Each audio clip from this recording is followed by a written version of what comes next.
இந்த ப்ராப்ளம் பாருங்க.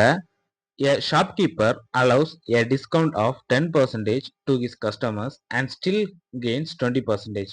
Find the marked price of an article which cost rupees 450 to the shopkeeper. ஒரு கடைக்காரர் தன் வாடிக்கையாளர்களுக்கு 10% தள்ளுபடி தந்தும் 20% லாபம் அடைகிறார். ஒரு பொருளின் உண்மை விலை ரூபாய் 450 எனில் அப்பொருளின் குறித்த விலையை காண்க அப்படின்னு கேட்டிருக்காங்க.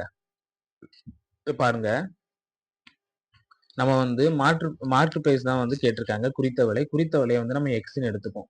இந்த எக்ஸுக்கு அவங்க என்ன பண்றாங்க அப்படின்னா, மாற்று பிரைஸ்ல வாடிக்கையாளர்களுக்கு 10% தள்ளுபடி கொடுக்குறாங்க. அப்ப 100ல 10 போனா மிச்சம் எவ்வளவு இருக்கும்? 90 இருக்கும். 90/100. இது எதுக்கு ஈக்குவலா இருக்குன்னா, அவங்க 10% தள்ளுபடி கொடுத்த பிறகும் அவங்க 20% லாபம் கிடைக்குது.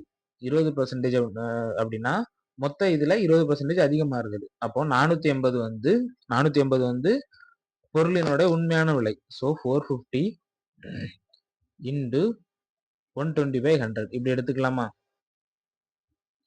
இது மாற்று பிரைஸ்.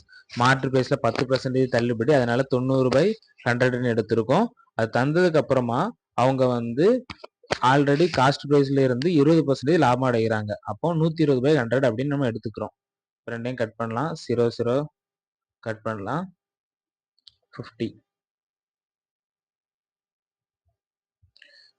into 12 600 வரும். இதுதான் இதோட ஆன்சர். ஆப்ஷன் சில கொடுத்துருக்காங்க. அவ்வளவுதான்.